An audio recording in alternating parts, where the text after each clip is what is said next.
I guess at this point that we'd like to hear a motion for approval of the minutes of the last meeting. So moved. Second. All right.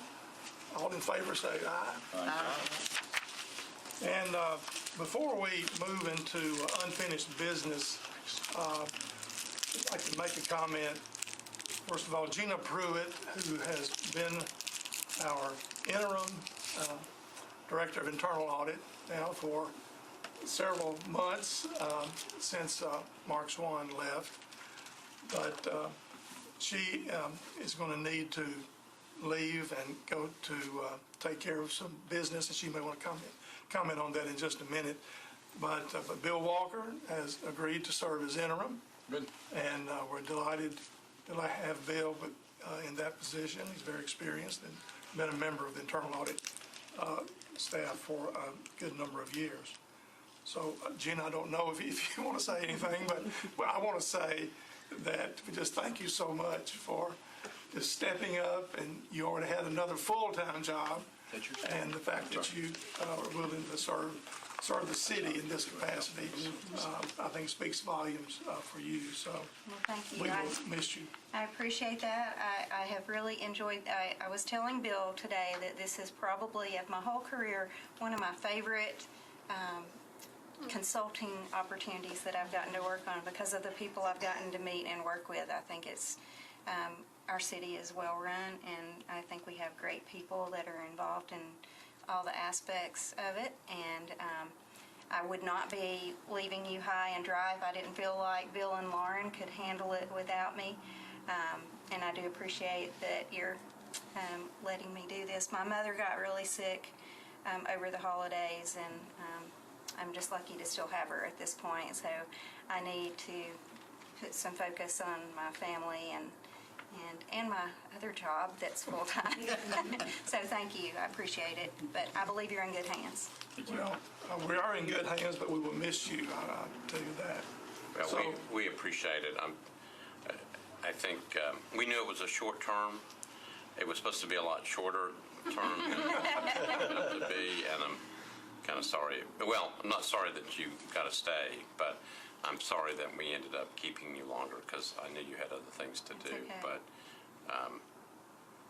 I think we do very much appreciate you being willing to step in and do this because we had to do it. I mean, it just happened, and so thank you for your service. Not a problem.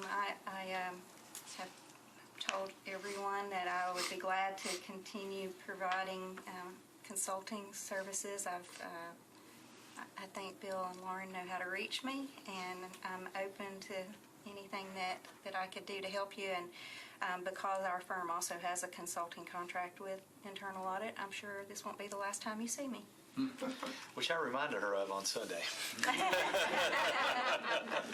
Jean and I were partners for a lot of years at the same firm, and I know she's got a big business to run and a family to attend. I just want to pile on the thank yous to that, as well as express thanks to Bill and to Lauren. I think it worked out well for Bill to be our interim, and I've spent a little time with Lauren recently, who's going to apply to be in this seat full time. And so I think it's just a nice series of events that we have here. So thank you for your service, and look forward to working with the two of you. Yeah, good luck. Appreciate the opportunity. Thank you. Okay, our first order of business, we'll call it unfinished business. That's a carryover, and we'll turn it over to Gina. All right, so I just wanted to give you an update on the recruitment of candidates for the role. So on page 14, you'll see the timeline. We're pretty much still on the timeline. I will give you an overview that there were originally 11 candidates that you all selected through your votes. There are 8 remaining from that. So there have been 3 candidates that have dropped out for one reason or another. 7 of those people have already gone through the background check process, and one of them we're just waiting on the results to come back. So it'll be pretty soon, but it should keep you on pace for that timeline to start interviewing people in March. Just so you know, out of those 8 candidates, previously the previous audit committee had interviewed 5 of those. people, and 3 have not been interviewed yet. So of those 5, it's up to you how you want to do that, but one consideration is to possibly do a WebEx versus having them to come physically be here. Are there notes on those interviews since 5 were interviewed, or do we have any, Well, review or follow-up? what we tried to do is go back to the videos. The videos weren't released because we didn't want anyone to see those videos and any candidates to possibly get information that would be more helpful to them. But one of the videos was corrupted. And so we cannot give you any of the videos since one of them was Not corrupted. equal. Okay. Yes. Let's not use the word corrupt. With the audit. Yeah, meeting, audit, corrupt, or not sure it's a That's a technology term, or it's not readable. It's an unreadable tape. I thought the same thing. I didn't corrupt.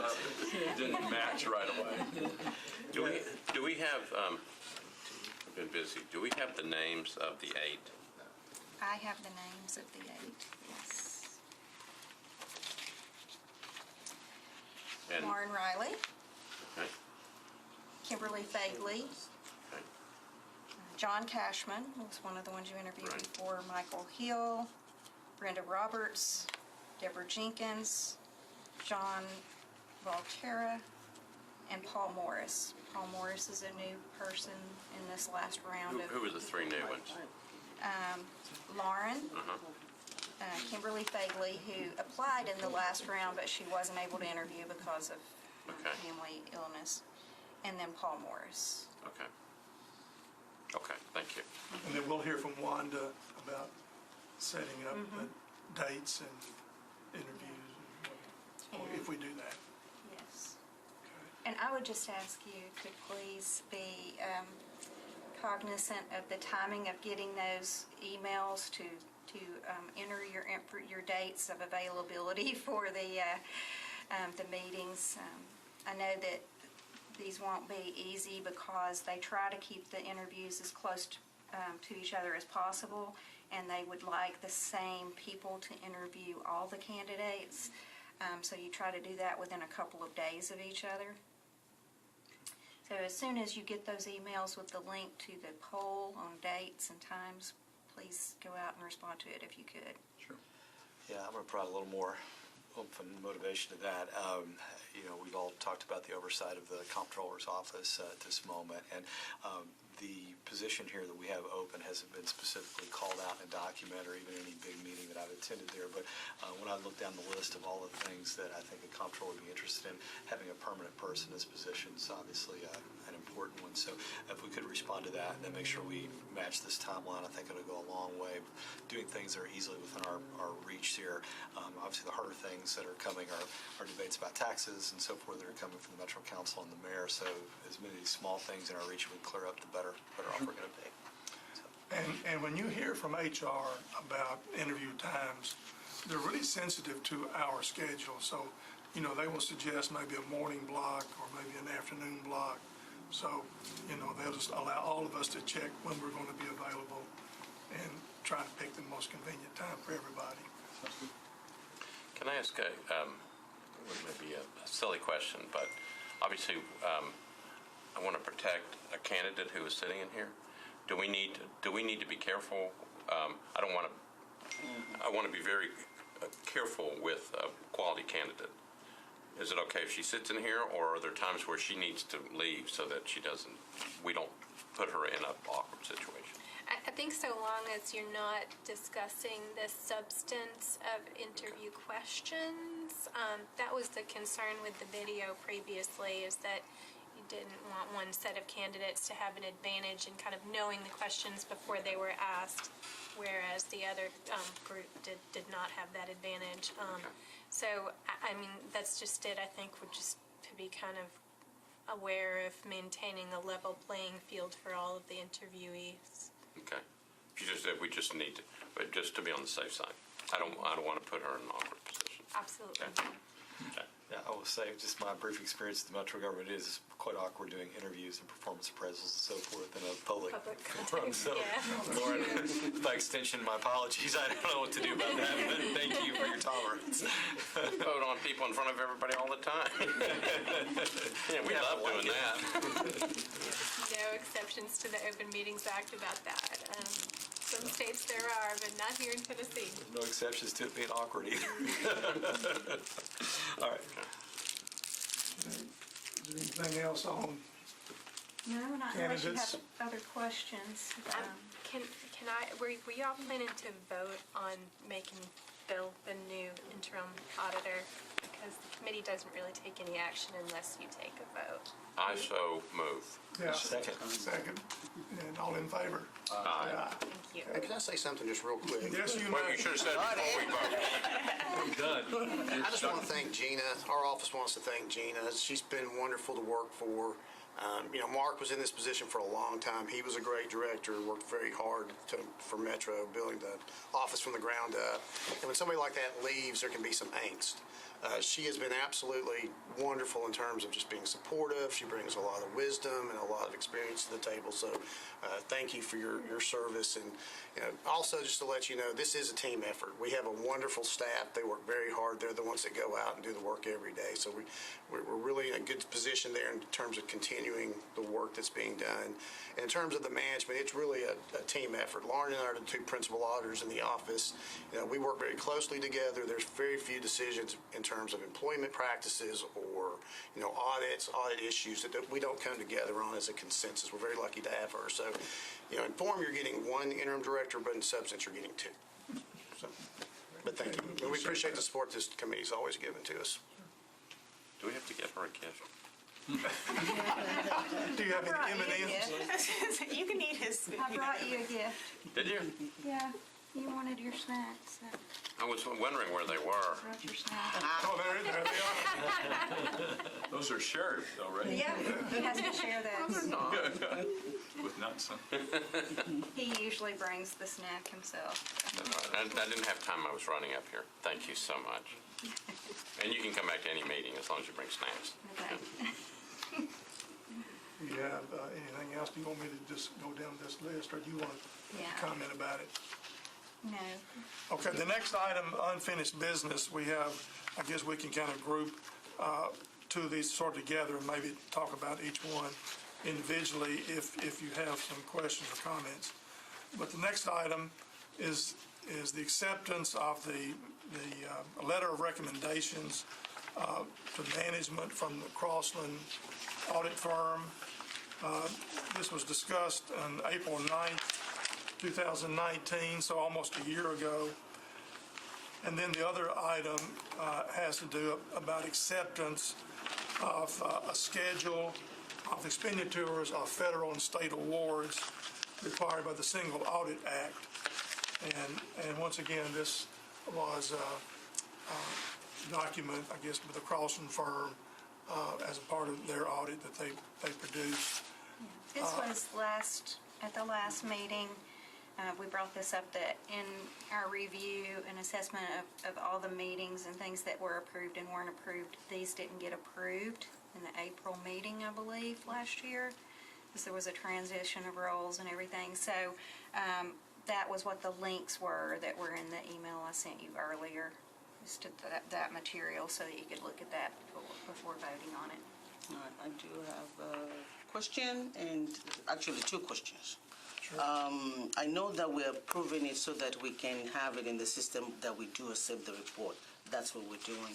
But I wanted to know, based on some of the findings that were noted in the management letter, since they've gone back and done the 2019 audit, do we know if anything is still the same, change? Do we have any update of any kind? Which we may or may not, since we haven't got the single audit report for this year yet, right? Yes, I spoke with Mr. Crosland this week, and that will be in the April meeting. So you can ask him those questions then, but what they normally do is do a follow-up from prior year during this current year's engagement. So I'm sure that they have followed up on any of the comments that were in the management letter. The other thing that I wanted to ask, which maybe Kristen will have to answer, but maybe Bill can help with, I was looking at one of the recommendations, and I was just confused. So since it's talking about the customer's refund account, and it's talking about writing it off after so many days, that's the policy. And so I was wondering, since it's people's money, do we send that to the state surplus, or what do we do with those? And does anybody know anything about that?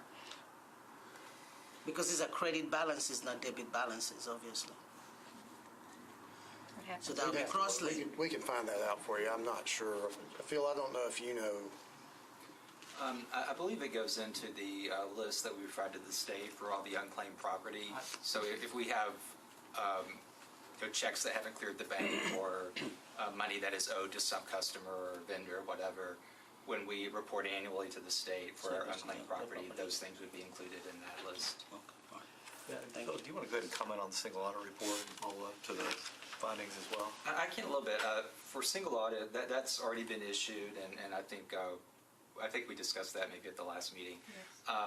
There were no findings in single audit. That was a clean report. Management letter, I know Crossland's still finalizing some of those comments for FY19. My expectation is that there probably will be some repetition of comments from the prior year. Others will have dropped off, and there'll probably be some new ones as well, just from some discussions I've had with John Crossland. They typically send the comments to me, and then I take responsibility for getting our responses.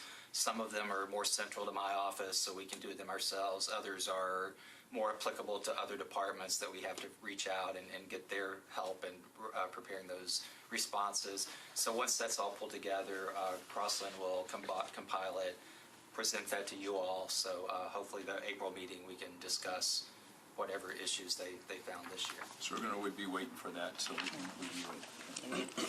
And that's a very good question. I mean, I had the same question, because as you go through it, you notice, there's some things there you really would like to kind of know a little bit more about, and I guess as they conduct the next audit, they will plow into that and get more information and share with us. Yeah, and so just in terms of timing and timeliness, really this, hats off to Phil. He got the single audit report and the regular audit done by the end of December last year, which is the earliest we've ever been able to do that. It was helpful, again, with all things comptroller to get that done. And so waiting till April, I think in the past we may have done because the report came out later, but we could actually get a lot of those questions answered very quickly, whether we did it in this forum or if individually some of you wanted to be in touch with Phil or Crossland in some combination. If you wanted answers more quickly, I think we could accommodate that. I didn't see anything in the report that was particularly bothersome or material. And Phil's right, some items kind of carry over, others fall off, and it's good to have the information, but I haven't seen anything in those reports that are going to cause us to stop operating the government. So. I think we would always love to have just a management letter that has no comments, but I think any auditor would be negligent if they found nothing. So we try our best to respond to whatever was in the prior year and try to keep things as clean as possible, but inherently there's going to be something that they find. And again, my expectation is that it's fairly minor stuff and it's fairly isolated, so hopefully we can respond to those pretty easily. Yeah, and I'll just put a bonus. I'm pretty excited about our financial reporting. It goes, if you go to our website, you can find financial reports all the way back to the 1990s. They won awards for the CAFR as well as the budget every year for about 30 years or more, Phil? So. I mean, there's a wealth of information about the Metro government that's just done really, really well, and I get a little tired, frankly, of hearing about, transparency and so forth, thinking that information isn't available. It is there, and congratulations, Phil, for getting that single audit done as early as we did. That was quite a feat. It's good to get it out of the way. Yeah, very good. I assume we need a motion for acceptance. Can we just group these together? So move. As long as the motion is clear that it includes both items. Okay. So move both items. Second that one.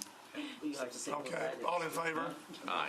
Second both items. Very good. There you go. Okay, new business.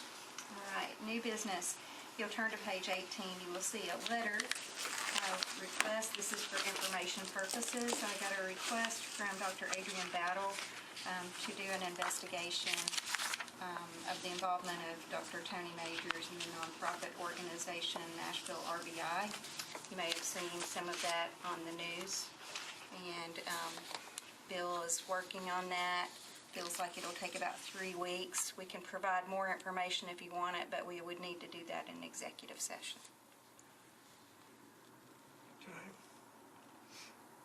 Okay. Any question, any discussion? I would like to Do we need to hold this until executive session? If you want to talk further about it, we would need to discuss it in executive session. Let's do that. I want to do that. Okay, let's postpone that to the executive session. Do they need to authorize the audit investigation? No, okay, I'm sorry. The thing on the schedule, so I thought that might be, we're going to work on the schedule. Is that what is on there to look at the schedule? We will be looking at. Okay. We will be looking at the schedule. So the next one is the discussion of the Nashville General Hospital Pharmacy Operations Audit. Lauren? I am joined today by many representatives from the Nashville General Hospital. We have Evelyn Henson, who is the pharmacy director, Mark Brown, who is the COO, Julie Groves, who is the compliance and privacy officer, and Mark Overlock, who is the general counsel, and Seth Hatfield, who is actually the senior auditor who did most of the work on this audit. But we did an audit of pharmacy operations for the 2 years from May of 2017 until April of 2019. Our scope was pretty much any of the controls around cash handling, inventory management, their 340B program compliance, as well as their procurement of actually drug inventory. We came out of the audit with 17 audit recommendations. And some of the observations, many of them are high risk. The first one being that there was not really a clear program or policies and procedures around their 340B program. For a high and simplistic explanation of what the 340B program is, it's basically if your hospital services a large portion of low-income individuals, you can qualify for what is the federal program of 340B, and they give you highly discounted drugs. And the idea behind it being that you will take those cost savings from pharmaceuticals and utilize it to service these patients who are low income. The government is pretty strict about their requirements for 340B and what they expect. They expect for there to be documentation to ensure that you're not accidentally issuing prescriptions to individuals who do not qualify for this program, or that you are prepared in case there is an audit, and other specifications. What we didn't find is that there is no policies and procedures around this. The preparation for it. And with this comes the ability for an audit from the federal government or from drug manufacturers. And in the event that there is one of those audits, they could be required to pay back any money that they think was used incorrectly, or any discounts that were received that should not have been. So our recommendation being policies and procedures should be written up, and that self-audits should be done so that they can ensure that they are prepared should anybody come in and complete an audit. Would there be a simple, I would imagine other hospitals are in the same boat, so is there benchmarked, like other hospitals where it's easy to just grab those procedures and policies? So the HRSA, is it HRSA who has it? There are different guidelines. They have kind of almost a basis of here's some good policies and procedures to go by. You tailor it to your program. I've seen it at other audits and previous positions that I've held, where you kind of make up your own based on the operations of your. Gives you a framework and you just, it gives you a framework and then you work around Yes, it. Okay. that's correct. So that was one of our first findings. Our next finding was around cash collections at the community pharmacy. The community pharmacy is an outpatient pharmacy, and it's one person working there, and they take in about $1.6 million over the 2-year period that we looked at. the same person was collecting the money and depositing the money. There should be segregation of duties, which was one of our recommendations. The deposits were only happening twice a week. Metro's benchmark is usually that it has to be done within 1 day. So we would recommend that they follow Metro's benchmark of every day that deposits should be made. The next being that when the money was changing hands from the pharmacist to the courier, there was no sign-off of chain of custody, and which means that it could fall through as far as who actually had the cash. We recommend that there's a log, and also the deposit documentation. Many of the deposits that were looked at, the documentation was lacking as far as determining that the deposit matched up with how much was there. And then also, what they do is they receive reimbursement checks from third-party vendors every once in a while. You don't know when these are going to be coming in, but there's no reconciliation as one person is receiving them. So there's not really a good process around making sure you're getting what you're supposed to be getting. So we recommended that they put in procedures around that to ensure that the checks that are coming in are accounted for and the checks that are coming in are what they are expecting. I read through that, and I know the segregation responsibilities, but it said there was not enough staff.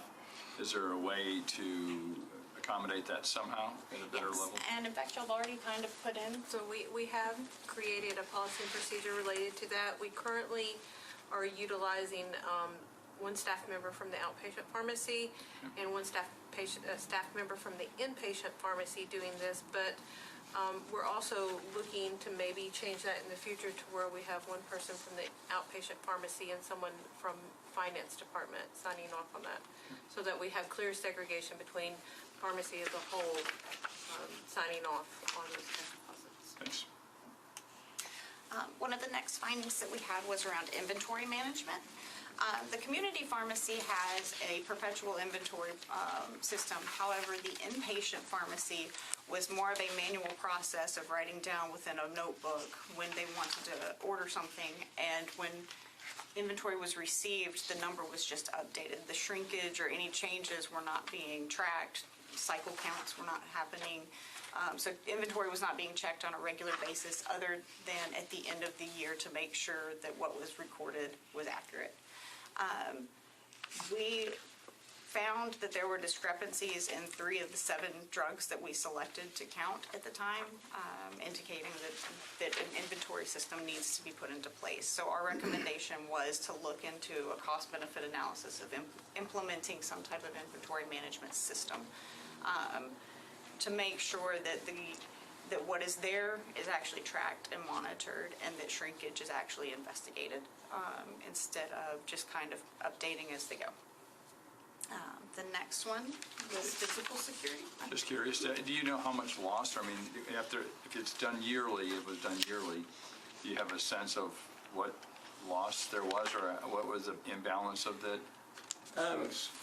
Not really. So to choose the sample for this, I wanted to choose drugs that, one, were purchased frequently and then higher costs, and that's kind of how I chose my sample. But since they don't have a system, to keep track of shrinkage, we really don't know at this point. I mean, The year-end number didn't really have any meaning. Based on how I did my sample, there wasn't really a way to extrapolate it. So it's kind of, they just don't have the system in place to find that. The next one being physical security. We found instances where badges belonging to terminated employees or employees outside of the pharmacy department, primarily HR, had access to the pharmacy.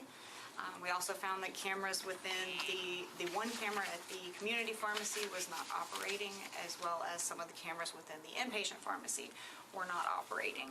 Our recommendations related to this would be to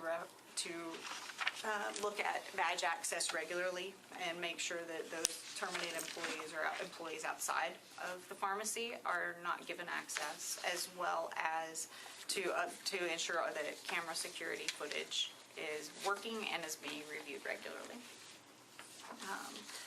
Next, we had controlled substance monitoring. Controlled substances, for the way that they are being held are very secure.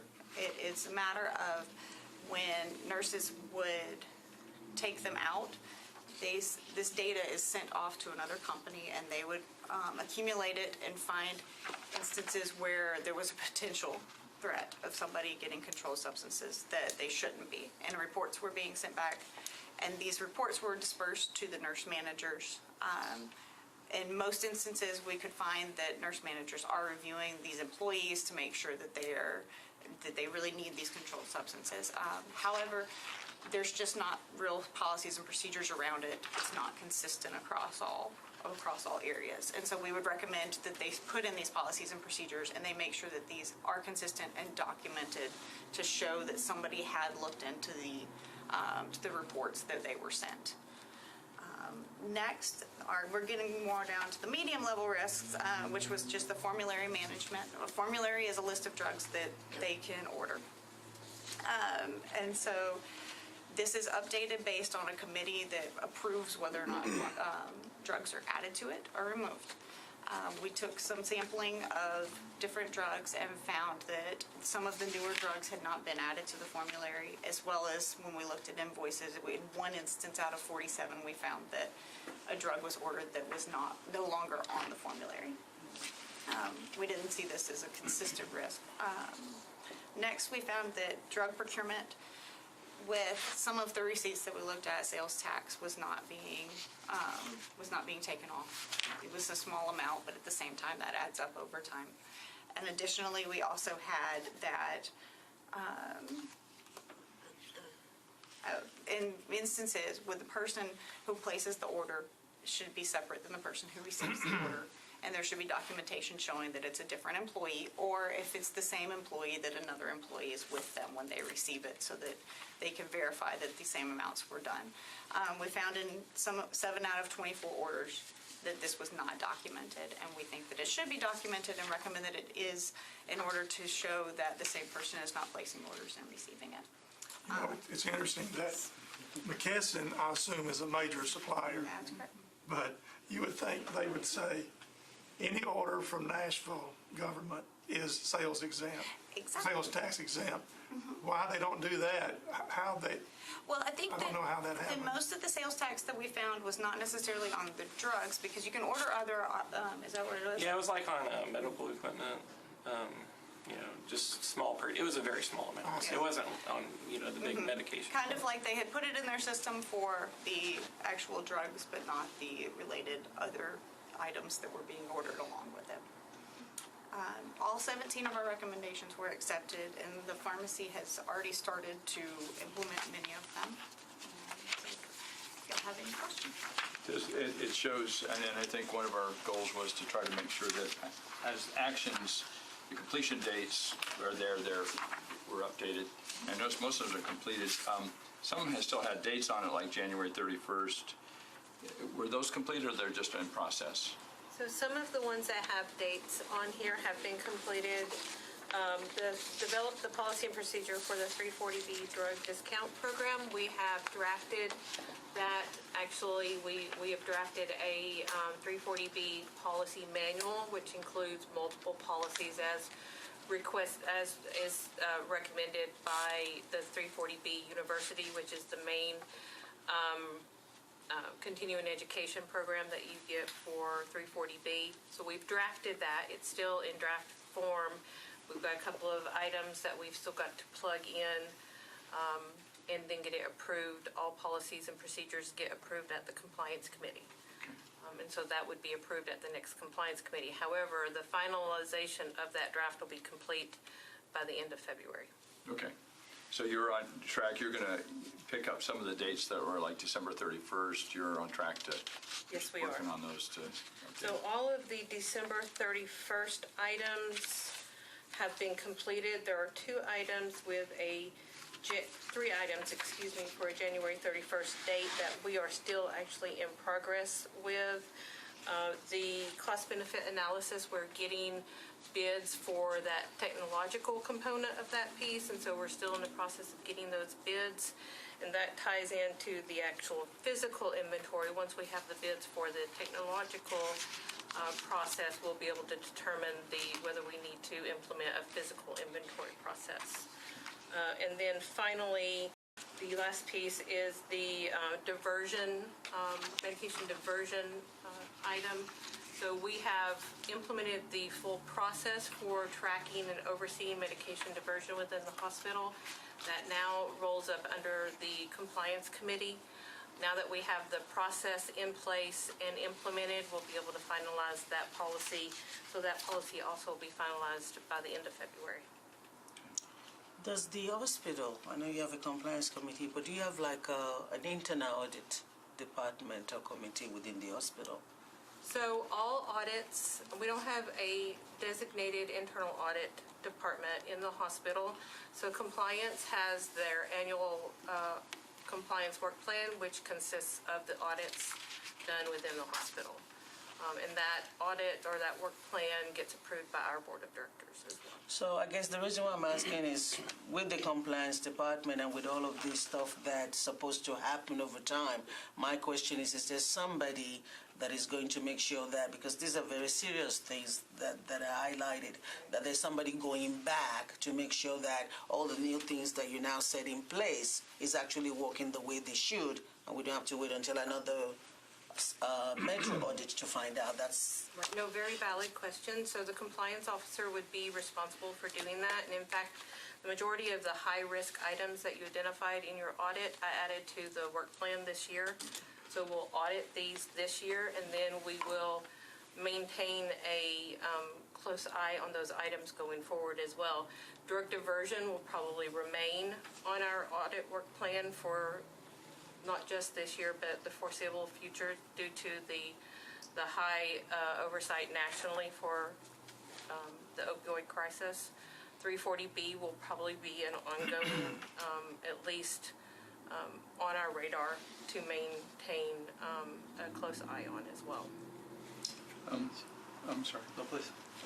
Gina, right now, Bill, we had talked a couple meetings ago about tracking those action steps that were due on due dates. Who would be doing that, since we, this is, there's, but we had some prior ones that probably are just coming up. We're going to discuss that Okay. a little bit later here. Okay, so Some thanks. options that we will give you and some ideas that we have in the plan for this next year. So, just one thing. First of all, Lauren, thank you both for great. That's great report, great work, and then for the hospital for taking swift action on that. I think it's great that you've done that. Just thinking about the dates of the report here, ending in roughly April 19, and then the hospital have opened up a clinic, right? Since then, over in Charlotte, is there additional risk with that clinic, with anything that's in this report that we didn't have during the period? Well, I will say no. The two main areas that would probably pose the most risk would be 340B and diversion. That clinic that we have off-site, we do not prescribe any opioids at that clinic, and we do not utilize 340B cost savings at that clinic because that clinic is not necessarily devoted entirely to indigent. So we have an actual software application that helps us manage the actual oversight of where the drugs go to which patients, so that we can ensure that 340B drugs are only used for patients that qualify for 340B discount program. So they wouldn't go to any patients that wouldn't fall into that bracket. The segregation of the cash handling, though, would that be more difficult now that you have is it going to be a smaller pharmacy there? There's not going to be a pharmacy There's at that not gonna be a location. there There will is no not be. pharmacy at that location. Okay, thanks. I have a question, probably not the objective of the audit, so it's probably immaterial, but on page 2, Exhibit A is labeled Drug Costs for Nashville General Hospital. Now, these are costs. Do we have any measure of revenue, or what the revenue is billed to patients at, or what revenue is produced to measure efficiency of that particular unit? We might have been able to go down that, but we scoped out revenues because we had previously looked at revenues during an audit not too long ago. And so we focused primarily on the expenses and the costs of the pharmacy operations system. Very good. Okay. Any other comments? Okay. The next item, which was a tentative discussion of the audit of drug court, we are still awaiting some information from the auditee to be able to wrap that up. Thank you so much. Thanks a lot. Thank you. Bye now. Give the entire crowd. So that- Everybody. Phil, thank you for coming. So the report for drug court will be presented in April. Okay. I do want to let Lauren give you an overview of where we are with the A&E vendor audits. Obviously, those are complete. We're just trying to wrap up the report. This is mostly just to kind of give a little bit of background, since we had to transition in the middle of these vendor audits. Within the next couple of weeks, hopefully next week, y'all will be receiving our vendor audits report. This report was done after the Collier investigation. We had a request to have independent work done on our top 4 A&E vendors. We utilized our consulting contracts that we have in place with 2 of our contractors to perform an agreed-upon audit program for the top 4 vendors, which were Collier Engineering, Gresham Smith, Brown and Caldwell, and Civic Engineering. 2 were done by each contractor. They were done by them. They followed the audit program, and our office just oversaw the work that was being done. So when you get the report within the next week or so, it will have our cover sheet on it, but it's basically 4 standalone reports. The recommendations kind of all roll up into one matrix so that everybody can kind of see, because many of the recommendations were the same across all 4. I can't speak to those right now, so it hasn't been issued. But the main thing is that our office did not perform this work. So when you get the report, if there are any questions, since our contractors will not be in attendance at the meeting, if you can send me questions that you have, I can get answers and address them at the next meeting to save time in order to be able to get as much covered with it once y'all have it in hand. And so it's kind of going to be a back and forth, but we have good communication with our contractors, and they can answer any of our questions. But mostly just to say that it's one report, but it's 4 standalone reports within them. Yeah, I might comment that this is an outstanding area that we looked at really several months ago, and it's something we do need to look at and just sort of put it to bed. And it was discussed in executive session with the former audit committee, with the entire former audit committee, and questions were asked of our contractors during that executive session. It's just taken a while to actually get the reports out. So will A&E be architecture and engineering, or what is A&E? It covers a lot of things. It covers sidewalks, and structural engineering, architecture services. They've done work for water. They've done many different, it goes down many different avenues. So building contractors. And really, the only thing we're waiting on right now is those 2 contractors have to obtain what's called a representation letter for each of those reports. And so there's no audit, they're just submitting? It's what we kind of refer to in the audit field as approved procedures. It's an internal control study, basically. It doesn't particularly involve dollar amounts as much as, conflict of interest, entertainment, and keeping up with cost and billing and so forth. And the audit program, they all have the same audit program, so it's the same procedures performed for each of the 4 vendors. These procedures were developed by Talia, who was a former finance director, and Mark Swan, our former metropolitan auditor. They came together and kind of figured out what they wanted to look at, whether it was invoicing, processing of contracts, meals and entertainment, or any type of inappropriate entertainment. It went down a few different paths. It's included within the report that you will get, so you can see the steps that were followed. So something that has always, since coming to council, that have always bugged me, and I wish I'd know the answer. Maybe I hope it's in that agreed upon procedure is that with federal grants and people getting federal money in construction, the old Davis-Bacon Act, I don't know if there's anything similar with Metro that contractors have to comply with, and it's just something that I've always wondered. So I'd be interested in seeing what that report, if we have anything like that. I do not think it's addressed in that. What they did look at was if there were subcontractors that were listed or minority-owned businesses that were listed. It's kind of the compliance with those pieces of the contracting process. But that's kind of, I think, where they stopped. Yeah, we need to look at that. I know there was someone in the mayor's office that was doing some of their own research before the election, and so now that changed over, so that person is but we don't have a debarment or suspension list. I mean, there's things that at the federal level, for federal audit, single audit, you have to look at.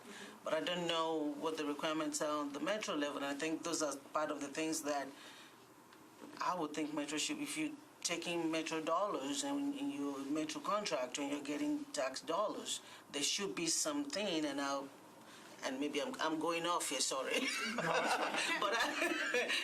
But it's just one of the things that I've always been of interest to me. And so since we're auditing this particular group, or there was an agreed upon procedure, I would like to see whether that was part of it, or maybe it's something that we may want to look at in the future, because I think it's very important.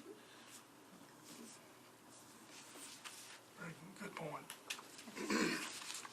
All right, so next, if you would turn to page 28, there is a draft work plan that we have developed, and mostly Lauren and Bill have worked on for 2020.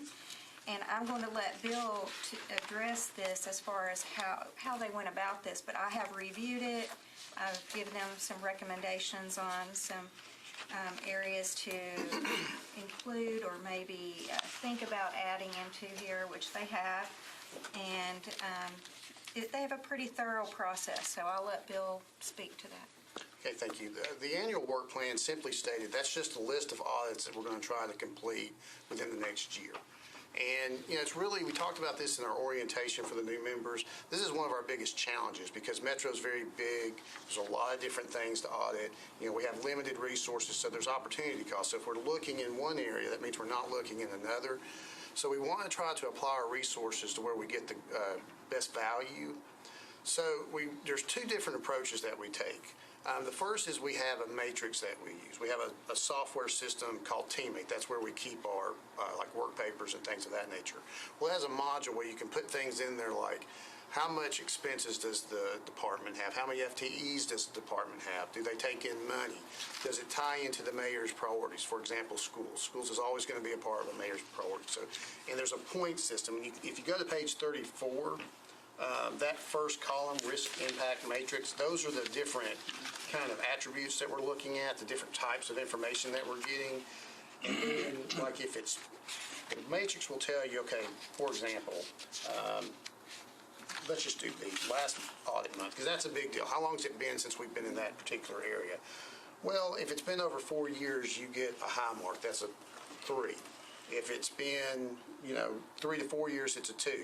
Less than 2 years, a 1. So you put all this information in and it spits out a report. That report starts, it's on the next page. And we use this, now this isn't an end-all. This is just kind of an index to help us get an idea of where are high-risk departments. And the way this is set up, you're always going to have certain departments that are high up. So police is always going to be on there. Schools will always be on there. The second thing we do outside of this matrix is we solicit suggestions from various folks. So like Councilman Sarrar, her Davis-Bacon, that's a great one. That's something we could consider when we're developing our audit plan. But, we send an email out to various councilmen, to key leaders at Metro, and they'll give us suggestions. But at the end of the day, we're really just kind of going through our list, trying to figure out what are the best things to audit. And if you look at the plan we have this year, which is on page 30, the flavor of it, a lot of it's follow-up. I know that this audit committee, that's important to this audit committee. So there we've allocated 800 hours to go back to do follow-up audits, and we'll talk about that, which ones we're going to do here in just a second. We've also included Barnes, the Barnes Fund. We completed that audit last year, but that was when we felt we needed to go back, given the findings that we had. And then finally, we're going to do fuel card purchases. That's another audit that we found that raised some concerns, so we're going to go back out there. The second flavor is going to be revenue. That's a big topic right now. Typically at Metro, there are some holes there, typically when it comes to billing and receivables. So usually you can get a lot of bang for your buck in terms of helping people, making sure that they're collecting all the money that they're supposed to be collecting, recording it properly, things of that nature. And then the final one, when we were putting things in there, had to do some of the, on our audit plan, we hadn't looked at them in a long time. So if you look at the audit plan again on page 30, that's what we're recommending. Now, this is a fluid audit plan, so as the year goes on, we get a lot of requests throughout the year, which we're always happy to entertain. So the 19 ones, you'd still continue with the 19 ones? Yes. And Yes. those would be your first. So you go to general services, public schools, election, that's where you're absolutely coming from. You could do 20 a year? Well, we shoot for 17. It really just depends. I will say this year that they have not completed all of them, but they are all at least in process, if not complete. Okay, so on average, we'll 20, so if we meet every, it'll be about 2 or 3. And not every audit's the same. So some audits you can get done really quick and very easy. Some take, the bigger the audit.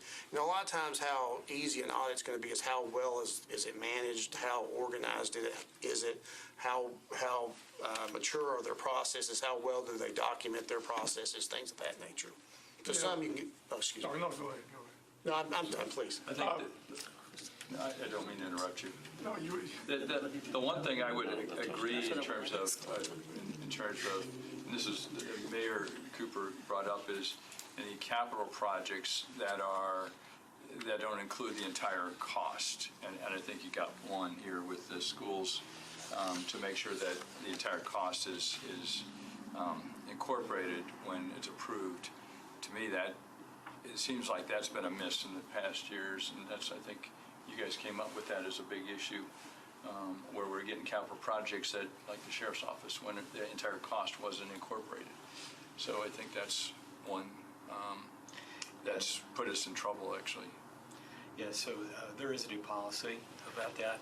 That happened days after I arrived, so I didn't have a lot of the history at the time, but it was pretty clear from what was explained to me that if you work the system, just a certain way, and by that I don't mean anything nefarious, but rather just flow through the system. That way you wouldn't account for all the costs in a project like that one. I don't think there's a huge universe of those out there. I'll be surprised if there are. What we may catch is during the budget process that we're going through right now, and things like that. But I welcome any and all help in any project, particularly the bigger the dollars, the more meaningful, obviously, to the bottom line. Well, I think just from my perspective of what I've learned in terms of how we've all of a sudden incorporated about a $4 billion in debt is I think some of that was how it happened. People, the project was, I think the sheriff said, for better terms, 15 to 20 million, and now it's like double that price, or it's significantly over. To me, it's gotten us in trouble. So I don't know if there's a way to not necessarily target, but if there's anything that, to me, that's a risk, because it's put us in a debt that we weren't. I think as a taxpayer, or now as a Metro Council person, I'm concerned that is there anything else out there that's going to put us farther in debt that we don't know about. I love the new policy that the mayor's got. I just, is there something that's not supporting that? And I think that's an important part of what we're doing. And just to let you know what we have going on right now, we are in the reporting phase of, we're in the process of auditing the detention center, which was a huge project here at Metro. We've just started an audit out at schools just to look at their overall capital project process. And we also have, that's one thing we're considering at some point, is also just Metro generals, because those are two separate different capital project processes. Would you ever, and this is just a big picture, and would you ever get when you measure schools, the strategic plan of schools? So let's say, Hillwood School's moving to, let's say, that's supported by the mayor. But then you got other schools that are going to have to backfill. So the cost of those schools of repurposing land or repurposing schools in some kind of strategic way. I don't know if that would ever be a part of an audit or a part of a process. Certainly something. Well, I can actually say we just met, I'm on that audit, and we actually just had a process meeting last week about how they determine the need for capital projects. I think that's what you're asking. Yeah, you'll look at it and go, okay, you got this school moving, and that's whatever the price tag is, but it affects, in the school system, it affects many different facets. The backfill of that project, other schools that may, now need to either close or be, increased to support that project, and it's a large number of dollars. So to me, those are the kind of things strategically that I think if we're smarter as a city, then we'll understand it's not this price, it's this price. That makes sense. But I think we've missed that sometimes from what I've just, pure observation. And that will be addressed in this audit we're doing. Okay. So, we're looking at the check mark at the ones that you're thinking of? Those are the ones that are addressed on the audit plan, the proposed audit. So the Office of Internal Audit is one of the one? Well, that's a peer review. Oh, We're- okay. yeah, We get audited. Gina's going to come back and do that one. we have to do that every 3 years, and we're Yeah, not for I one this understand. year, so y'all be getting a You report. have to do it once every 3 years. 3 years, yeah. So I get that. I used to have a firm, so, but I was just like, The other thing that I was looking at is that I know that the payroll is part of what you use to determine what you pick. Do we not have a one central payroll system for Metro, or does every department have their own? The payroll system, Yeah. no, It's it's central. payroll's global. I mean, Okay. there's a central, now each department, they capture payroll maybe a little bit differently in terms of leave time, things of that nature, but it's all processed through the finance department. Okay. The reason why I was asking, I said that some of the ones that were picked had very high payroll, and I wasn't sure if the payroll processing has anything to do in them being on there. And if they're not processed at the departmental level, I'm not sure if that has a lot of weight in. Well, interesting with payroll, there's some things within the payroll process that you would typically look at, but it's less risk here at Metro. So for example, let's just say pay rates. It's very important that you have segregation of duties. Here we have an HR department that, they put the pay rates into the system, the payroll department, they process the payroll based on what HR puts in there. So when it comes to things like segregation of duties on that sort of thing at the department level, we're not so concerned with. But what we are concerned with, like if it's hourly, we want to make sure there's something in place to make sure you're capturing the correct hours. Or the big one's leave time, just making sure that people are capturing leave time properly and recording that properly. Thank you. Just looking at this briefly, it would concern me a little bit if you look at purely dates, the public defender, I have no idea where that enters, but it's been 10 years since an audit. It just seems like a long time to go, and it's a casual That's a good observation. point. but- And that's something we do look at, we try to go through. Some of these departments, again, when you get into public works, health, police, we're out there quite a bit. Now, part of what you have to keep in mind, they're so big. If we go to the police department, we don't do a global audit of the police department. They're just too big. So we'll look at things like, we've looked at crime stats, we've looked at firearms inventory, secondary employment, things of that nature. So we're hitting these departments, but again, it's not like a comprehensive audit. Some of these smaller ones, again, they kind of sometimes get off the radar because they don't come up so high, but that is one of the things that we're looking at in terms of, what do we audit? How long has it been since we've been there? Thanks. Yeah, so if I could weigh in as well, Lauren had sent out a request to all of us to say, looking for the ideas and how we want to go about it. And I'd responded, we met a few days ago, and she came back to me with answers to some questions I had before I would give an answer to that. And what I was really trying to do was match up what am I seeing here in the budget and the accounting process versus what type of work's already been done here by an internal audit group really might help us through that. So she essentially gave me a lot of the same information, just organized a little bit differently and more of a match to that. And I can tell you my takeaway from most of that was that there are a handful of areas that internal audit has already looked at. It's been a while since somebody's really followed up, or if they did, taken it seriously. And by that I mean I look to the administration of the government as opposed to the internal audit group to to be responsible for that. And so whether it falls in the finance area or some other area of the Metro government, I'm in the hunt right now while we go through the budget process to go through all of the internal audits we have here, as well as the finance department has an Office of Accountability, looks after grants and so forth to make sure that like grant program objectives are met and the money's where it's supposed to be. Because there's kind of a gap amongst all that. And so my hope is that we can take some of the highest risk areas for work that's already been done, reduce that to practice, every day. And I'll be as interested, if not more interested, in kind of closing loose ends of things you've already done as opening new things here. And, as the expression goes, I'm sure you can do anything, but you can't do everything. Right? So it's a matter of priority here. I really closing those loose ends, to me, it's, we talk about reputational risk. If we knew about something or should have known about it, we didn't act versus, well, we might kind of should have, whatever, found something new over here. I'm more interested in the former. So, does that make sense? Yeah, it does make sense. Yeah, so I'm trying to close those loops. Yeah, and if you look on page 31 also, my suggestion was that they hold out some hours for investigations and special projects because those always come up, and it just takes away from your budget if you don't consider it. So there is time set aside for those, whereas in the past they were just added on top of our full budget. Right now, the department is, besides the Metro auditor position, is down one head count.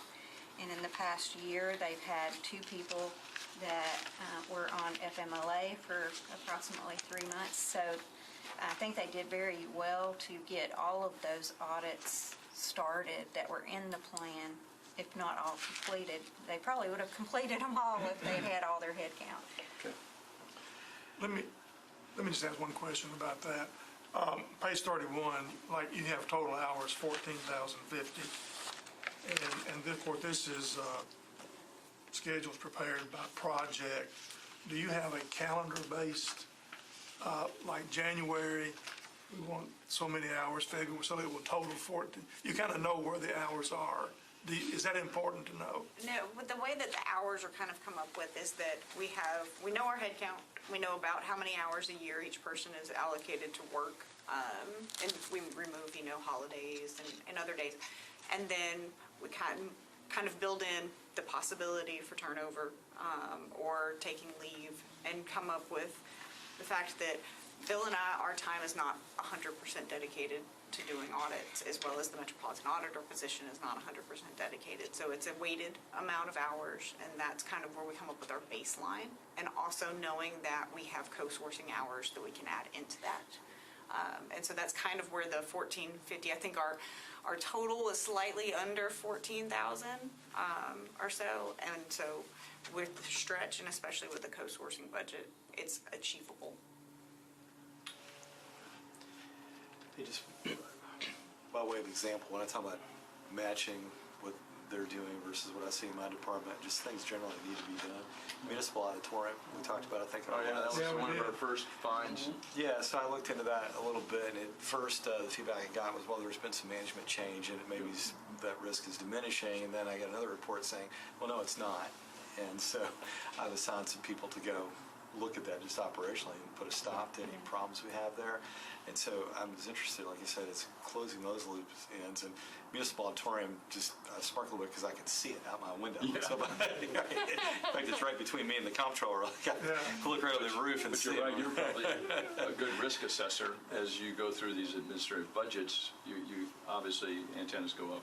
Yeah, and lots of great things are coming. And, we've got a fabulous resource in budgeting right now that we really haven't had before, and that's Kristen Wilson, our Chief Operating Officer. And she's hired a team of folks who, as they go through these budgets, are really able to look a lot more closely at the operations than we've ever really had the resources to do before. And we've done, I think, a really great job with budgeting over the years. Everybody seems to have done well with the process. But when you're able to look at the operations, not just from a financial standpoint, but overall, the way they are, and then marry it up with the financials, that's resulting in some really good things. I sat through the fire departments a little while ago, and the operations team did a marvelous job of servicing issues that you just normally wouldn't hear us accounting and finance types doing. Yeah, they're doing a great job.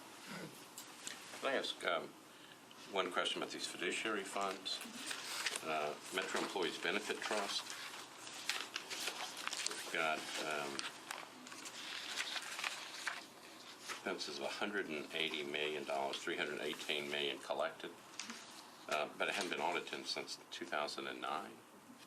So what am I looking at here? I'm not completely sure.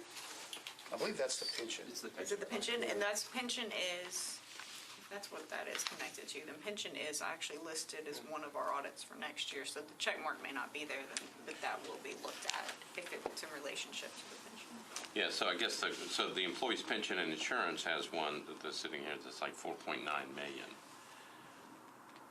And what I'm trying to do is figure out, Which one is? why would you do such, is it because of the hours? And Well, so what's the difference between the two? I'd have to look at Okay. your plan. So I may have put the check mark next to the wrong one, is what may have come from that. Okay. But the pension is what we were looking at, which is the larger. And I will say that is, And I think the one you're talking about says trust, the benefit trust. That's the larger one. That's This the is by larger far one. the larger one. Yeah, it's got $3 billion Yeah. worth of assets. So the question The is, other one has. We just went for this moment. The other one has. so when you, I mean, I guess when you're looking at it, it's like, there's the big one, go look at that. So apparently we are looking at the bigger one. Okay. It's just the check mark is on the All right. right. So I'll remember about that check mark. The other question I have is, the police has the check mark by it, but I can't find what we're looking at. police. The audit opinion, I don't have the workbook in front of me. Talking about I'm sorry, you're talking about the check mark and what we actually. Yeah, the check audited? marks, I see emergency communications, but that's listed as a separate entity. I'm looking for what part of the police department you're looking at. I was just curious, because it's checked, and it's like, where is it? Fiscal. Oh, yeah, fiscal management. We may have. We can take it off. That says Sheriff's Office on your plan. Number 7, Davidson County Sheriff's Office Fiscal Management. That's a separate one, I think, than. Yeah. There's police That may and have sheriff. gotten accidentally picked up as the police. We could. But these are the auditors. Did we forget to put them on there? Because we had planned just- to. I'm sorry, Well, we we had just planned to look at The it. lowly vice mayor. No, I'm sorry. There was an MMPD or fiscal management one from last year that we had meant to bring forward, and I believe that we accidentally called it. Yeah, I think it's supposed to, Davidson County is supposed to be Yes. MNP. Because we haven't been out there in a while. I know we had that conversation that we need to get back out there, so apologize that we. I'm looking at the first one, see? Lease is Lease, checked. okay. So then I went backwards and said, okay, so it's at the top of the list. Yeah. What are they looking at? And then I couldn't find anything over here. I don't have that audit plan. And I actually looked twice to make sure I hadn't messed up. Yes? You know, where are you? I have no 30, idea. page 30. Okay. You went too far. See, there you go. There you go. Thank you. Do we need a motion on this? Yes. Just couldn't find it. Please, yeah. The audit, approving the audit plan is one of the major charter functions of the committee. I move that we approve the charter. Second. You Okay, wanna all in, approve it are we ready for the I was motion? gonna say, are there any changes? What's that? Are there any changes that we need to make? Like adding that after the MNPD thing discussion? back in, or? Well,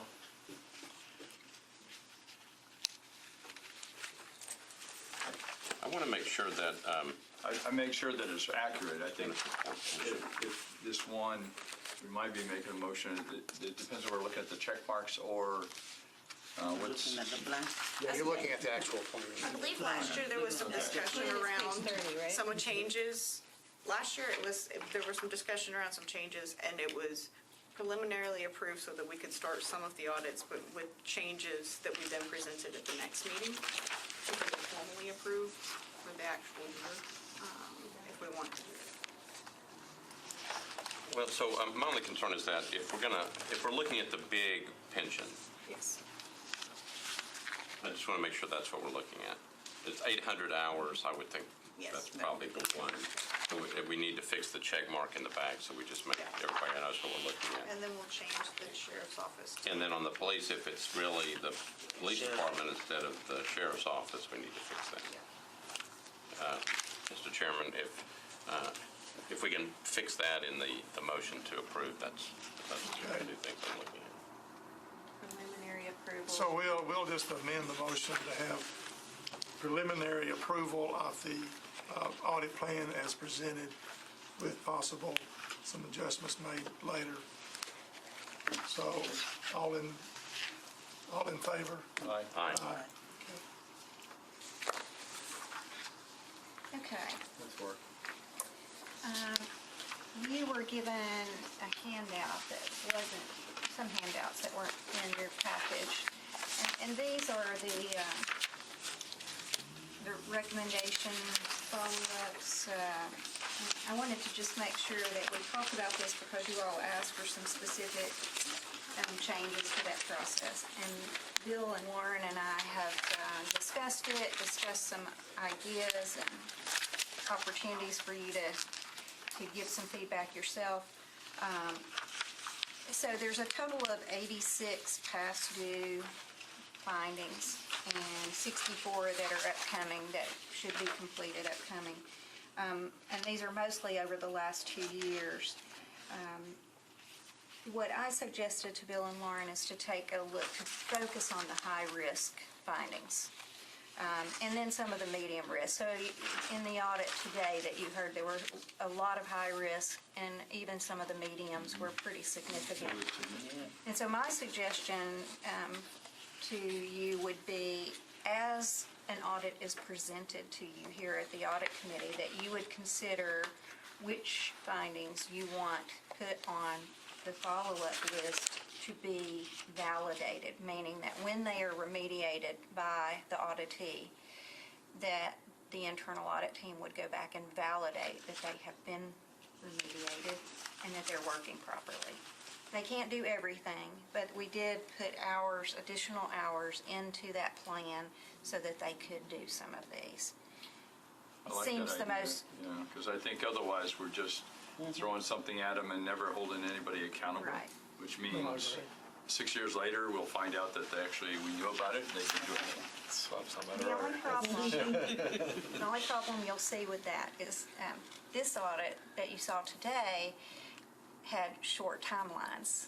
Very short. To be completed in very short timelines. Some of those timelines that you will see in the future in audits are 2 years out.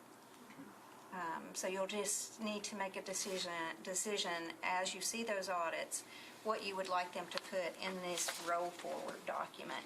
And then this will be something that they capture all that information and they can identify what needs to be focused on when they're doing validation.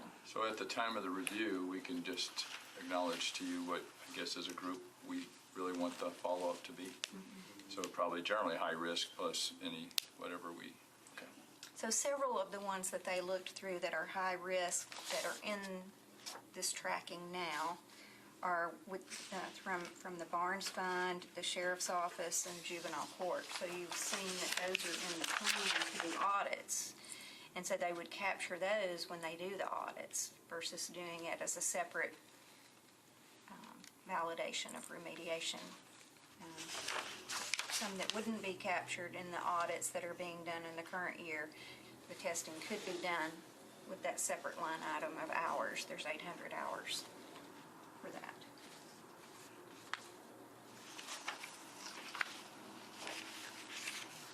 So incorporated in the hours is the remediation, the 800 hours is for that. Yes, in the I think scope that's of correct. the audits that they do in the current year, they can cover off on some of those. No, I think that's the right thing to do personally. And then Everyone if can you- be sporting. We just all can pick something we want to investigate. Just do that whole Donald Trump thing and just Yeah. that one. We'll all go around the table. We just find if you Come on, spot that's check funny. something, the word gets out that you're actually checking me.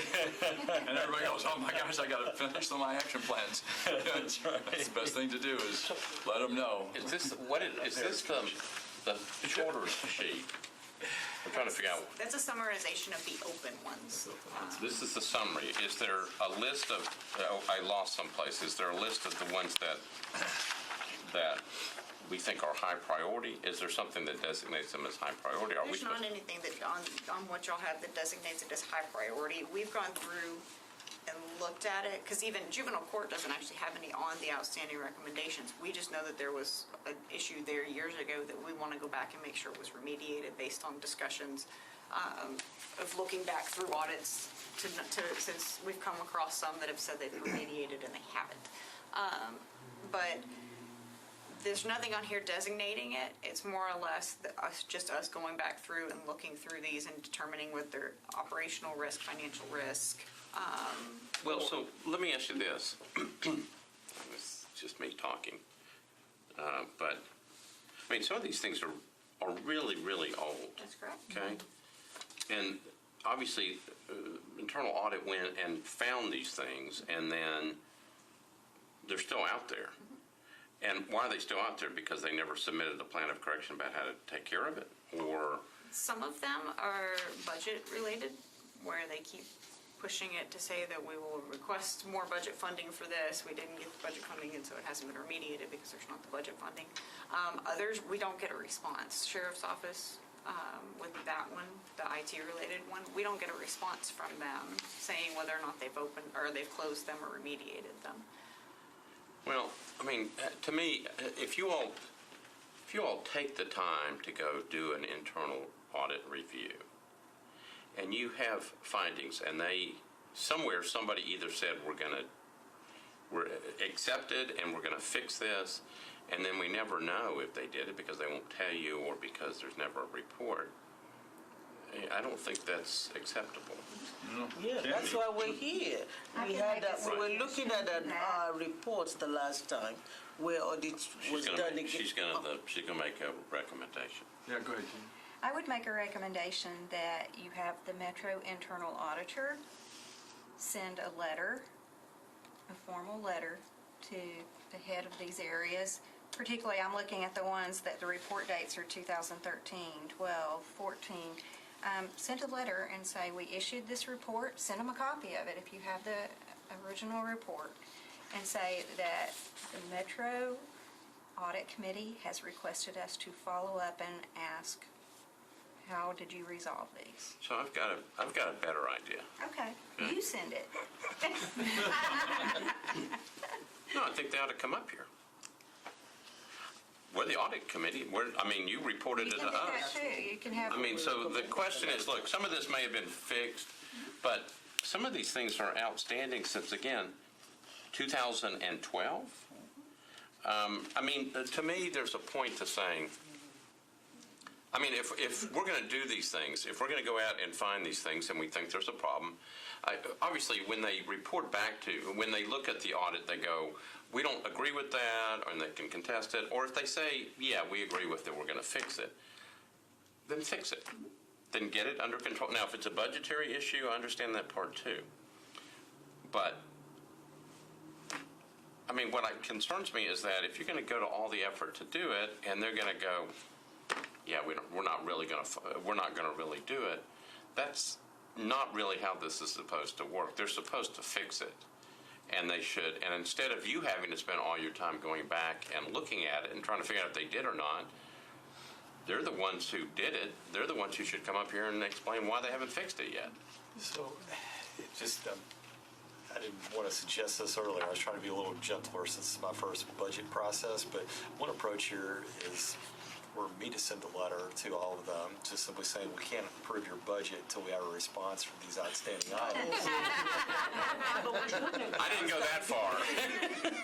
Well, that would be a very efficient way to get the responses. I'm confident that. Are you sure that you want to send one to some of this department? I understand doing that, but you've got some pretty heavy departments in here.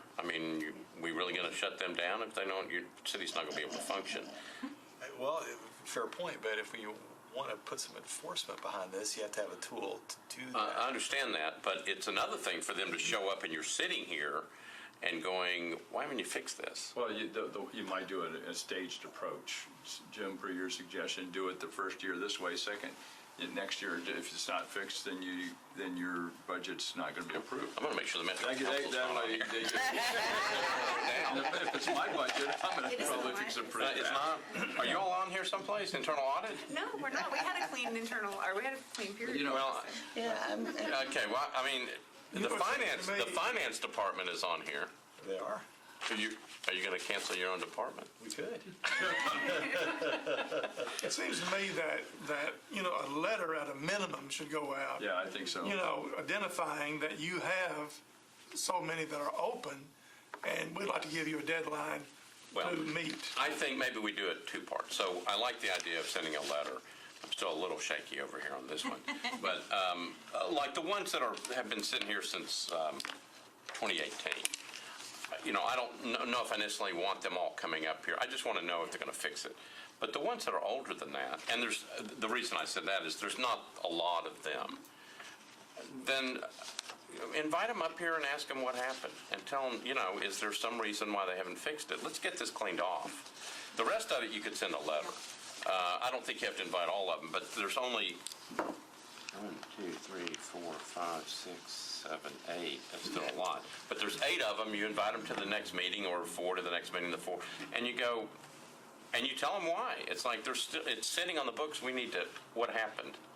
And did you say you were going to clean it up? And if You want not, to call a special meeting for Well, I like what Tom said about a stage roll. What if we started with a letter from here and see if we can't narrow the list down, and then we'll go I'm okay either way. exceptions, and then I just wanted to see some of them.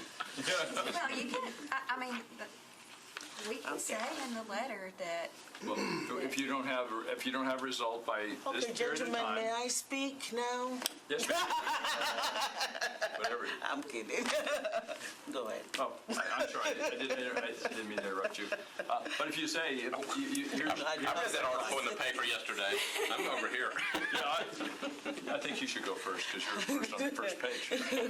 No, when I asked Bill that question when I first came in, I think it was an audit that was done, and we went back and we found out that nothing was done. And I remember when we were having the discussion, what we said at that point in time was that is there any way to have them back and to actually ask them? That was the sequence of events before we got into this. So my question is, for all the ones that you have here, did we confirm that they haven't done it? Because I know there was one audit that they did not do because we went back to audit them. But for the others, how did we know that they haven't done it? it's on the honor system. Yeah. They tell internal audit whether they've completed them. this is why I'm offering some sort of Then we consequence. do need a letter. I think when you look at the possible with this 3040B, Yeah. and when you start to look at the potential impact on some of these things, and you guys have seen it, I'm just seeing the surface of what started. We got to put some teeth to this thing. Absolutely. That's definitely why we have a line item this year in the internal audit budget for actually going back Oh, yeah. and testing some of those to validate that they can. Well, I think one thing to keep in mind too, the way we do this, we send emails out to the different departments. We just sent that out. So they have until the end of this month to get back to us. Now what that means is some of the things that you see here may not be there. Now the old ones, they'll probably still be on there. One of the advantages about doing the follow-up is I do think long-term, not necessarily short-term, but long-term, you know, going out there, them knowing that we're going to go back out there, that's going to motivate people. Knowing that we're going to do a separate report and they're going to have to come back up here about that. I think once people recognize that process is in place, the long-term, that's going to work. Now, short-term, we're going to have some bumps to, you know, get acclimated to that. But long-term, this is. In the corporate world, if I had an audit at my hotel and I didn't do it, I'd find a new general manager. I mean, there aren't a whole lot of options if you decide just not to do something. I mean, this is government. I realize it's different, but Shouldn't be a whole lot. Most corporate internal audit departments, if your auditee hasn't corrected something in a 3-year rotation, you write a new report. Yeah. It's a new finding. wow. Do we need a motion on this, or just, we're going to do the letter and? You know, I mean, the committee only takes action through its motions. So if you want this to be something formal, then yeah, I think a motion would be required. So my only question would be, I mean, some of these are not as old. I mean, some of them go back to 2019. How far, do you want to do them all? Or do you want to just only go back to a certain date? And Well, then- it's probably a form letter unless we're going to list the open items. I would suggest we do them all, and if we get an update from the 19 and 18, that's fine. But it seems to me that any outstanding items need to be updated, and at least we'll see. I think so. We'll get an idea from their pure response whether they're serious about doing something. Well, so the only other question is, I mean, like Nashville Hospital Authority was just in here. I mean, they're on this list. So are they still on the list? The procure to pay ones? Well, so just looking on the back, there's like, you know, the community cash controls. I thought they were, I don't know if they've implemented, they said they. Yes, those are some, so this was as of, Yeah. I guess, February 10th. They have not responded to our email request, because like Bill said, we have to leave the one respond. So this was based on responses that were uploaded within our audit software as of the date. So maybe what you're saying is have like a cutoff? Maybe you have up till like June of last year, the ones that we write a letter to, and then Well, we my pick up the rest later? concern is that you all did your work, and now we're getting ready to send out an influx of letters that you're going to have to read to figure out whether they did anything or not, and then report back to us. I'm almost willing to pick a date certain and say, okay, from that date back, go, and then let's see, and then we'll see what kind of response back, so that you don't get, you know, I mean, there's hundreds of these things. Yeah, you don't get all the stuff back, and you're trying to figure out at the same time you're trying to do all the rest of your stuff. I'd almost pick a date certain and say, you know, from January 1st, 2018 back, that's where you send the initial set of letters, and let's see what happens. So you don't have so much stuff coming in. Then you report back in, and then we see how that worked, and maybe we clean off some of it, and then we can figure out the next time we send a group. And you might be able to then prioritize those 800 hours that you've designated for follow-up based on the kind of response you get. Right. I would say today, the report that you heard today, based on the dates that they say they would have those items remediated, you should tell Bill when you would like for them to go back out and validate those. And do you just want the high risk validated? Do you only want certain ones validated? I think that the drug diversion and the 340B program are significant. Yeah. We need to definitely resolve those quickly. So what's the proper time frame? I mean, that probably isn't appropriate, but is it I'd 3 say months, less than 4 6 months? months. 6 Less than months? 6. Okay. Yeah, I mean, I really do think it's appropriate to go back out there, and I would say by or before June 30th. And it's February, so you've got about 4 months. So what you Does that seem might want logical? Yeah, to seems do right. is add an agenda item on your agenda going forward after you've reviewed the current audits for that meeting, for them to tell you what they would like you to follow up on and when they would like you to follow up. Okay. Yeah, and so I think we get lost in our words and the back and forth of what budget years we're talking about and so forth. But Jim, just to be very clear, before this meeting, I had already responded to Lauren's request for what would you like for us to do this year. And she gave me a nice list. And as I said, I'm already going through that list for some high priority items like municipal auditorium during this budget process, specifically targeting them for the reason so that I don't come to the council with the mayor's budget saying, hey, we want to do more with municipal auditorium, but yet we have these problems over here. So I'm doing that more on business judgment related to that budget process. So that's already happening. What I'm suggesting here is that, you know, this is an investigative arm. Essentially, we don't really have any enforcement power. So you can send letters, you can jawbone, you can do all those things, but in the end, you know, you don't have really tools as this body to do it. We have other places to go do it. And, you know, Tom, to your point about, well, if this were my hotels, then we would drop the hammer. That's what I'm saying. I could speed that up for everybody if we wanted to do it, but I take your point that that's a pretty short time frame between here and when, you know, budget season's going to roll around. So if we want to go forth the letters under whatever process makes sense here, high priority, low priority, 4 months, 3 months, matters not to me, but just be comforted that I'm using some business judgment already with this information to try and drive a conclusion. Like, I'm not letting Darren Hall go, for example, without a phone call related to this. And I understand, but I'm not sure, you've got a short time frame. We haven't even sent out a letter yet to tell them that this is a new group, we're serious, come on back in and get this stuff fixed. And I'm not sure with all the stuff that is going on as you get ready for your budget process that you necessarily want to get into. I mean, so let's say that somehow legal department doesn't get one of these right. I mean, are we really going to get into discussion that we're going to close down the Metro Legal Department because? No, my point was to get the response. I understand, but I mean, that can go both ways. I understand what you're doing. I want to put some leverage behind it too. That's why I was going to invite them up to appear before us because they need to explain. But I think what I would recommend is that we do the letter first, Right. and then go from there. Stage approach See what letter, kind of response. bring them up if we need to, and then we have the hammer. I would definitely consider that if some of those do not respond, then they get a follow-up that says you've been requested Right. to attend the April whatever audit committee meeting. Right, give them a date certain to respond and say, I think you, oh, sorry. Oh, it's Mr. Spam.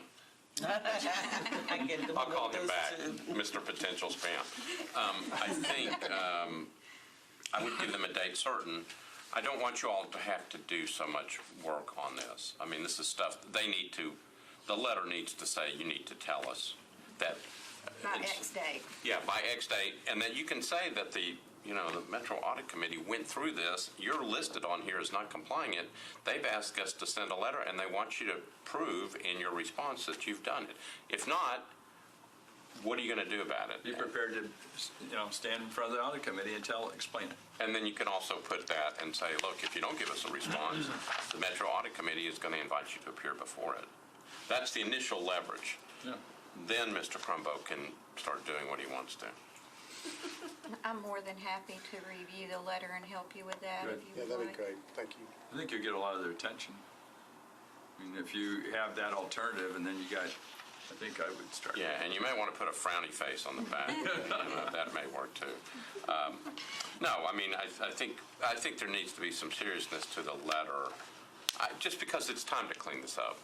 It's time for this stuff to be cleaned up. Okay, so do we, about a recommendation, or you sort of got one earlier? So we need a recommendation to start with a letter to those outstanding Without email, sometimes they'll send us back to the issues we have to push as this a first button. line, It took asking for a date. that's what We it set a said. date to have it cleaned up by June 30th, I think Jim suggested. And then, so that would be a recommendation. I guess we have to list a recommendation.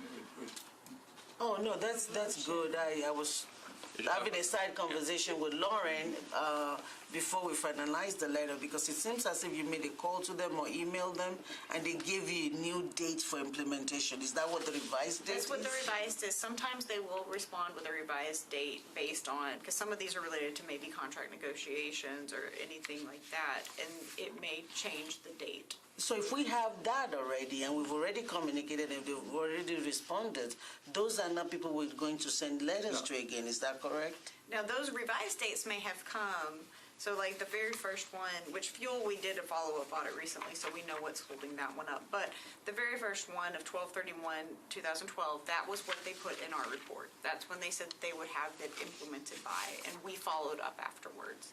Based on some contract issues that they're going through, after one of the response or follow-up dates that we sent, or emails that we sent, they at some point responded and said, no, it's going to be June 7th, 2019. That could have been a year ago that they said that. Or, I mean, because some of these dates may not be recent ones. So But they you may can have put pushed. it, incorporate that in the letter and just say, these are the dates that we show, give them the benefit of the doubt that you said you were going to do. Can you update us of completion and/or alternative dates that you had set? Otherwise, we'd like to hear. I mean, I think you can incorporate that conditionally in the letter.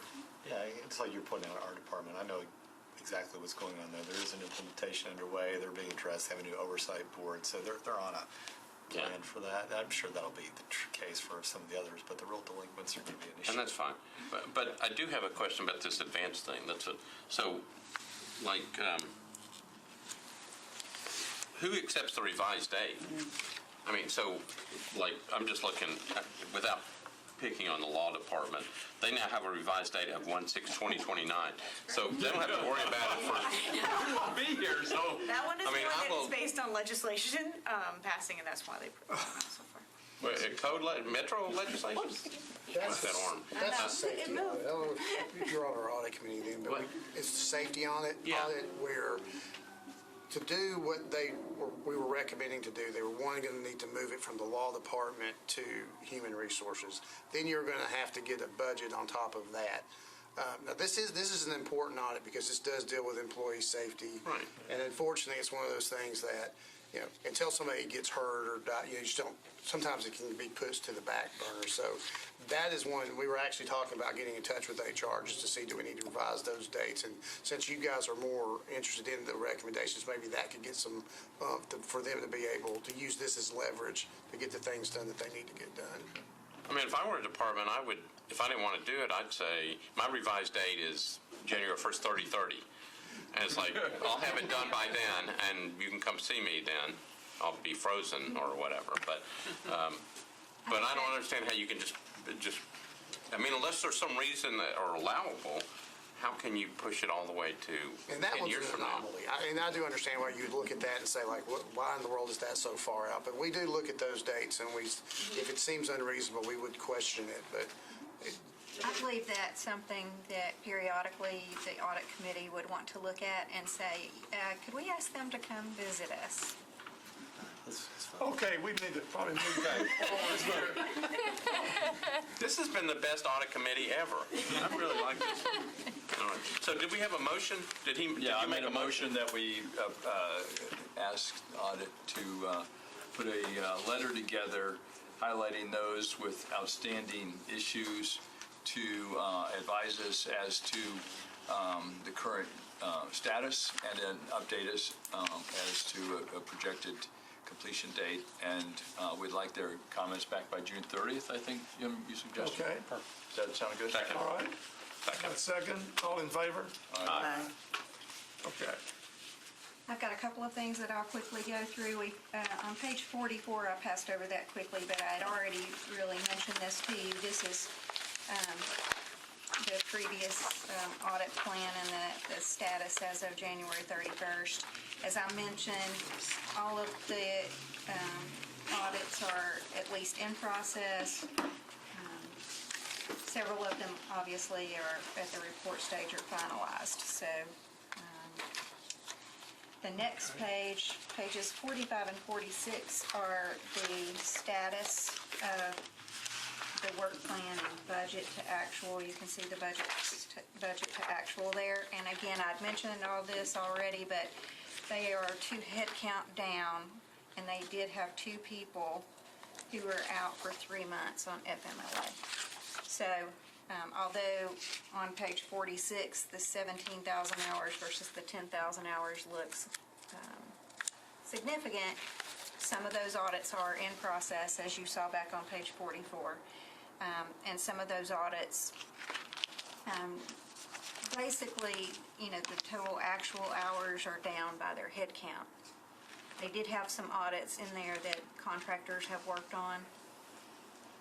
So they did complete some audits with contract hours. Is that why we're auditing them this time? No.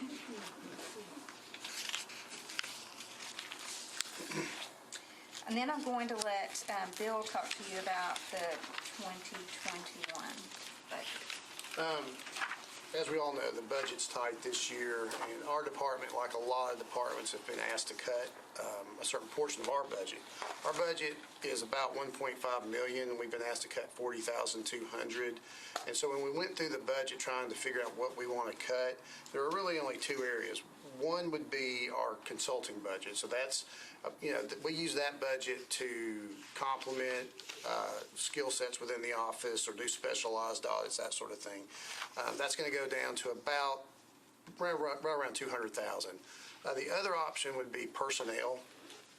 Luckily, we have an unfilled position, so we could technically cut that position without actually having to let somebody go. But when we're looking at which one of these we want to cut, we basically applied two criteria.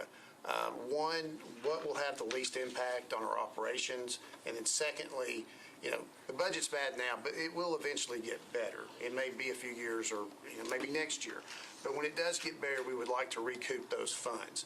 And at Metro, historically, it's a lot easier to recoup things like consulting budget than it is actual bodies, the FTEs. So a couple weeks ago, we had to send in to our budget analyst what we proposed to cut, and we chose to cut the consulting budget. There's this $40,200 that has gone back and forth, kind of like a ping pong ball for the last 3 years. Since you're naturally down in staffing, would that would that not somehow catch up somehow? I mean, you're short-staffed, right? Would that not accumulate to the 40,000 without having to do anything because you're just short-staffed? Well, interestingly, in the past couple of years, we've had what are called departmental savings. And the difference between a departmental savings and a cut is departmental savings are temporary. So if you can get through your year, not spend the $40,000, you're golden. Right. Well, since this is permanent, we really can't. Oh, I see. You see, we were able to float those salaries before to make up that $40,000. We can't do that this year. I see. And just to let you know kind of what the impact that's going to be on consulting, we use an average fee of about $145 for consulting per hour, and that varies. It depends on the audit and what they're doing. If you have a partner, that's obviously going to be more expensive than if you have somebody that's just like first-year staff. But if you take the 145, you divide 40,000, that's about 300 hours. So it's really not that many hours in the scheme of things.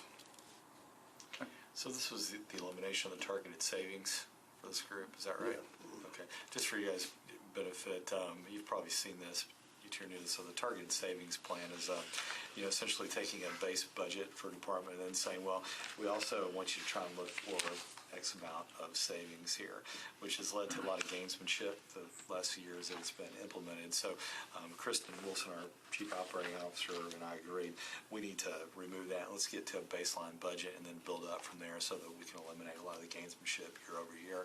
And so here, if you request all the things you need and you're getting to that budget, that's great. I haven't looked at this specific line item, so I wasn't sure really where it landed, but I'm not surprised to hear that's really where we are here, and I think your approach is probably the right one. Thank you. So it's eliminating gamesmanship. Well, we do zero-based budgets. Yeah. Our business, because you easily can continuously accumulate 3 to 4% growth. Yeah. And so every few years you start over rather than accumulating that growth.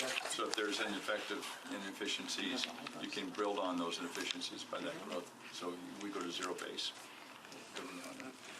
Now, because this budget has been approved, we don't need a recommendation. Do we need to make a recommendation for approval? Is this already, I don't believe so. No. so are we looking at page 50? Is that what we're approving? Is this the proposed budget on page 50? That may be more of an estimation. Yeah, this is informational. I don't believe the audit committee has to approve. Okay, It's not in the list of things that you're required to. all right, that's fine. Let's move on. The final thing that I wanted to bring to your attention is internal audit is required to make a presentation to council with regard to their performance for the year. I think this is a really nice compilation of what internal audit has done this year. And we wanted to make sure you had a copy of it. Of course, you'll see it again, most likely. Most of you. That's a very good document. That's awesome. But you can see on page 53, the team actually, who the members are. And there's a lot of summarization of all the things that have happened in this past plan year. Might give some of you newer folks some information that, some historical information that will be helpful to you. So do you have to appear before the council? Or do you just send this over? No, for this instance, this is just the annual report, and it's emailed to the council. what if we want you to come over? Well, Mr. Reed can do that. It is actually sent, the letter is signed by Mr. Reed, the chair. So you need no recommendation for his support of the $40,000 reduction on contract? Just simply? We don't have to have it approval, thank you. Okay. Do we need any recommendation or motion on this? Okay. So are we ready to go to number 7, consideration of items for future meetings? So, does anybody have any suggestions other than what we've talked? I guess what we've talked about pretty much has kind of covered that. Any other suggestions, items for future meetings? April 14th, the next one. Hearing none, do we have a motion to adjourn the meeting? And So move. all right, all in, that's a second. And all in favor? Aye. All right, now we need a motion to move into executive. If you have a need to go into I executive think session, we then apparently do. Yeah, so I'm moving to go in So do executive. I hear a motion to move into executive session? So moved. Okay, second. Anybody have a second? All right. yeah, We we've do got need to to turn the cameras make off. sure that Let me they- see if. Okay.